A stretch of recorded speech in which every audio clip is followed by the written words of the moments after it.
நடிகர் யோகி பாபு எங்க வந்துட்டாரா? இல்ல அங்க இருக்காரா? எங்க இருக்காருங்க சார்? இங்க இல்லைங்களா? அப்ப 7 லட்ச ரூபா அவருக்கு போலன்னு அர்த்தம். 7 லட்ச ரூபா போயிருந்தா கண்டிப்பா இங்க வந்திருப்பாரு. ஒரு ப்ரமோஷனுக்கு தன் படம் சொல்றாங்க, சொல்லல, பண்றாங்க, பண்ணல. தன் படங்க, தன் குழந்தைங்க அது. ஒரு நடிகனுக்கு இந்த ஒரு குழந்தை வளர்க்கக்கூடிய பொறுப்பு இல்லைன்னு சொன்னால் நீ நடிகனா இருக்கிறதுக்கு லாக்கி இல்லை. நீ இதுக்கெல்லாம் நீங்க வந்து காலம் உங்களுக்கு கூடிய விரைவில் பதில் சொல்லும்.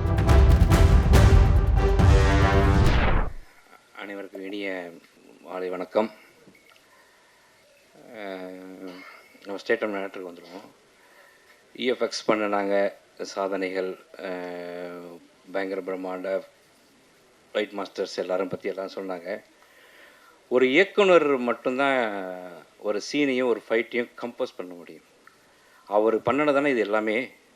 அவர் மாதிரி ஒரு தயாரிப்பாளர், ஒரு இயக்குனர் நீங்கள் யாருமே இந்த இண்டஸ்ட்ரி பார்க்க முடியாது. தயவுசெய்து ஊட நண்பர்கள் அனைவரும் இவரை எந்த அளவு நீங்கள் எல்லோரும் ஃபோக்கஸ் பண்ண முடியும் பண்ணுங்கள். இந்த படம் ரிலீஸ்க்கு அப்புறம் மிகப்பெரிய இயக்குனர் அவர், அதில் எந்த மாற்ற கருத்தும் கிடையாது. ஏன்னா இன்றைக்கி இயக்குநர்கள் பஞ்சம்,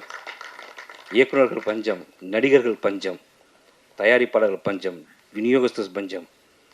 இந்த படத்தை திருமலை நண்பர் எவ்வளோ பெரிய தொகையை அவர் செலவு பண்ணி ஓன் ரிஸ்கில் அவர் பண்ணுறாருங்க.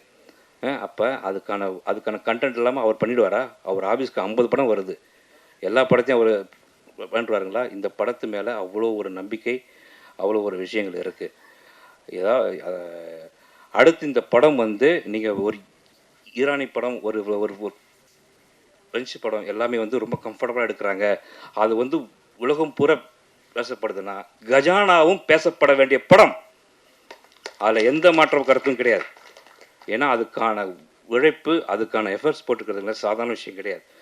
என்ன நீங்கள் டெக்னிக்கலாக எவ்வளோ நீங்கள் வந்திருந்தாலும் அதை வேலை வாங்கக்கூடிய திறமையும் ஆற்றலும் யாருக்கு இருக்குது? ஒரு இயக்குநர்கள் தான் இருக்குது. இப்படி ஒரு மனுஷன் திறமையை இவ்வளோ தூரம் உள்ளே வச்சுட்டு அவர் கண்ணீரோடு அவர் வாழ்ந்துட்டு வந்தாருங்க. எவ்வளோ பணங்கள் அவர் சம்பாதிக்கிற பெரிய இல்லாடி அவர். ஆனால் சம்பாதித்த பணத்தை ஃபுல்லாகவே இது உள்ள தான் போடுறாரு. ரொம்ப ஆச்சரியமாக இருக்கும். ஒரு இயக்குனராக அடுத்தவங்க பாக்கெட்லேருந்து எடுத்து போடுவாங்க. இதை அவர் அது இல்லாமல் அவர் சொந்த பணத்தை இவ்வளோ தூரம் போட்டிருக்காரு. அடுத்த படம் கண்டிப்பாக அவர் ப்ரொடியூஸ் பண்ணக்கூடாது. ஏன்னா அதுக்கான மொத்த எஃபர்ட்டையும் அவருக்கான விசிட்டிங் கார்டு இது வந்துருச்சு. அதனால் அது கண்டிப்பாக அது பண்ணுவாங்க. அப்புறம் பிரபாகர் சார் சொன்னார், சார் முதல்ல ப்ரமோஷனுக்கு நடிகர் யோகி பாபு எங்கே வந்துட்டாரா? இல்லை அங்கே இருக்காரா? எங்கே இருக்காருங்க சார்? இங்கே இல்லைங்களா? அப்போ 7 லட்ச ரூபா அவருக்கு போலன்னு அர்த்தம். 7 லட்ச ரூபா போயிருந்தால் கண்டிப்பாக இங்கே வந்திருப்பார். அது எவ்வளோ பெரிய ரொம்ப கேவலமான விஷயம். ஒரு ப்ரமோஷனுக்கு தன் படம் சொல்கிறாங்க, சொல்லலை, பண்றாங்க, பண்ணலை. தன் படங்க, தன் குழந்தைங்க அது. ஒரு நடிகனுக்கு இந்த ஒரு குழந்தை வளர்க்கக்கூடிய பொறுப்பு இல்லைன்னு சொன்னால் நீ நடிகனாக இருக்கிறதுக்கு லாக்கி இல்லை. நீ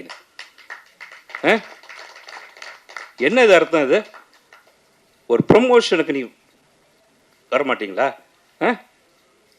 வன்மையாக கண்டிக்கிறேங்க. இதுக்கெல்லாம் நீங்கள் காலம் உங்களுக்கு கூடிய விரைவில் பதில் சொல்லும். நன்றி, வணக்கம். செய்திகளை உடனுக்குடன் தெரிந்து கொள்ள உடனே சப்ஸ்கிரைப் பண்ணுங்க.